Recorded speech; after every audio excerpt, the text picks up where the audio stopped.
Belfast, Belfast, with its ancient rampart of hills to the north of the city, edging the Antrim tableland.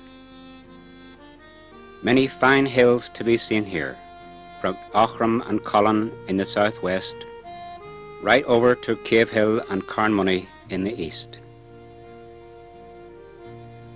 Some fine glens too, each with a character all of its own. The broad glacial swathe of Glengormley, with Cave Hill Colin Ward on its westerly side and Carnmoney to the east.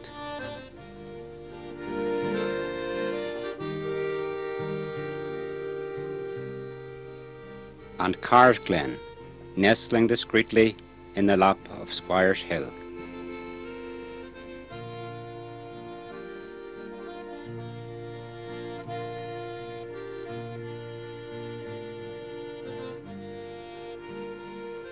And wide, straggling Leganeel, dominated by Wolf Hill.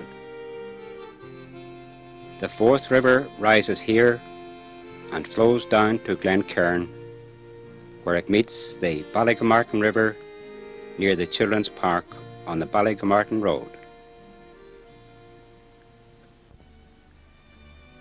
And finally, sweet Colin Glen, a place of quiet beauty, crafted by ancient centuries for the use and pleasure of man.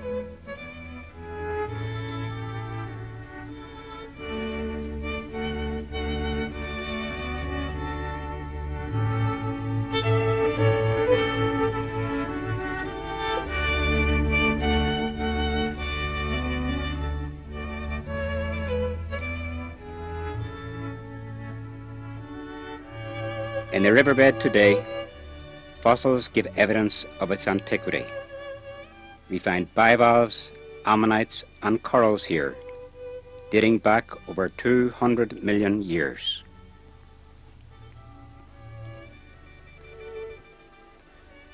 Parts of the glen are still wooded, though not as thickly as in former times, and we can still see native species such as willow, ash and alder.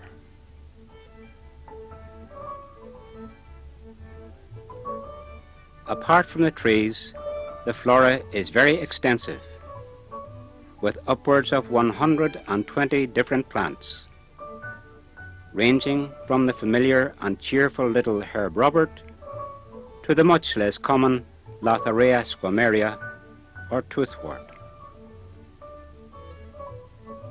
Not everyone will notice the plants, but few can ignore the birds.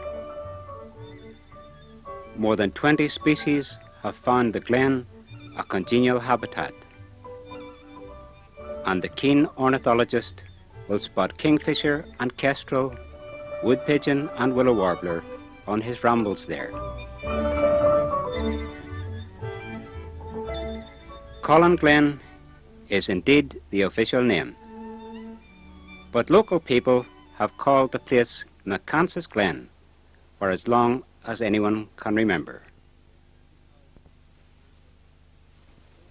This is because the Mccances have been so closely associated with the glen for almost 200 years that the history of the family has become, to a certain extent, the history of the glen itself.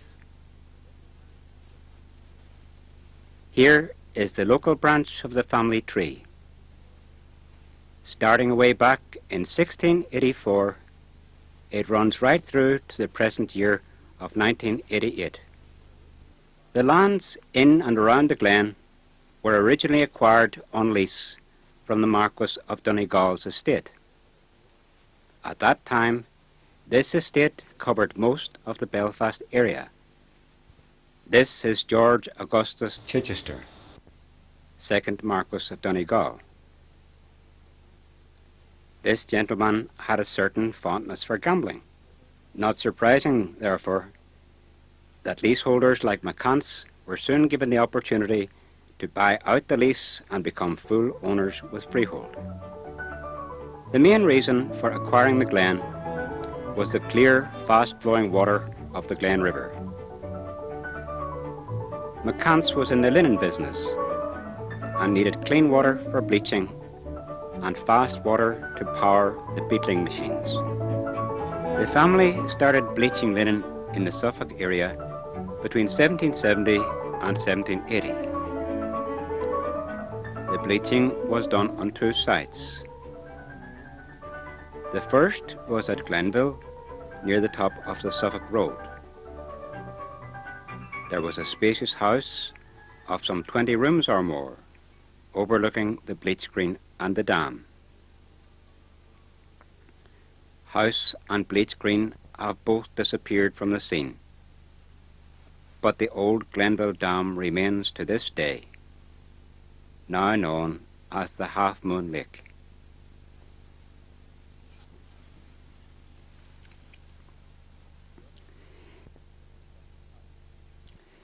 The other bleach green was at Suffolk House, opposite the present Glengoland houses on the Stewartstown Road. A section of Glengoland on the edge of the road served as a garden to the great house. From the beginning, it was a fairly large house, and when in 1810 it passed into the hands of John Mccance, the MP, this energetic and imaginative man proceeded to renovate and extend it. So by 1830, it was listed in the tourist guides of the day as one of Belfast's most splendid residences and an absolute must for the visitor.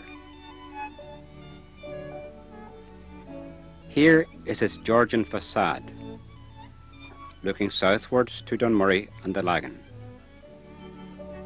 This is a section added onto the house by John in 1824. As with all classical architecture, there is an absence of mere ornamentation. The attraction lies in the simple elegance of the structure, enhanced by the pristine whiteness of the plastering. The porch has a plain roof, supported by columns of the Tuscan order, a style even simpler than the Greek Doric with its vertical fluting. To the left of the porch was the famous dining room. No picture of this is available, but we are told that it had a fine plasterwork centerpiece in the ceiling and an array of decorative medallions at pictorial height around the entire room. If only our camera could see through these windows of history.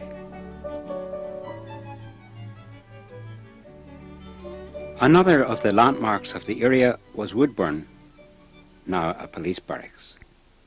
This house, like Suffolk and Glenville, is chiefly associated with the Mccance family, even though it did not come into their possession until 1870, about 100 years after it was originally built.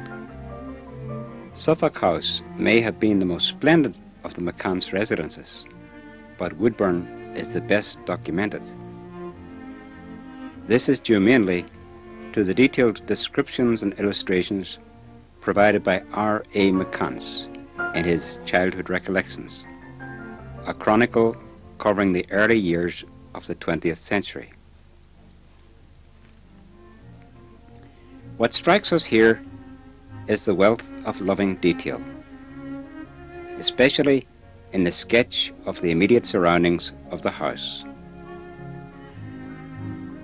The only thing Alec Mccance has omitted to do is to name the varieties of flowers in the flower beds. Doubtless he could have done that too. Anyone interested in an account of life in the modestly big house during the early years of the 20th century could do no better than to read this 25-page chronicle by R.A. Mccance.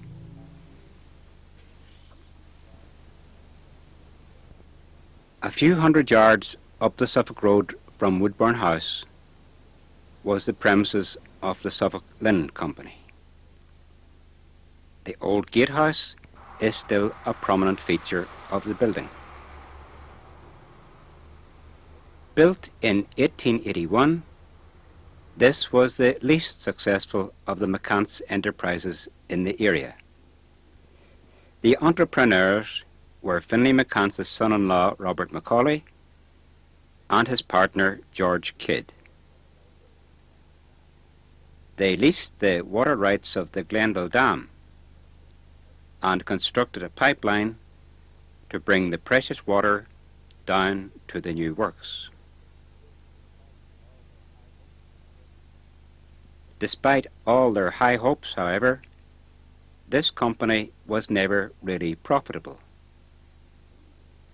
It had some good years in the boom years of the First World War, but the depression of the early 30s was too much for it, and it finally went into liquidation.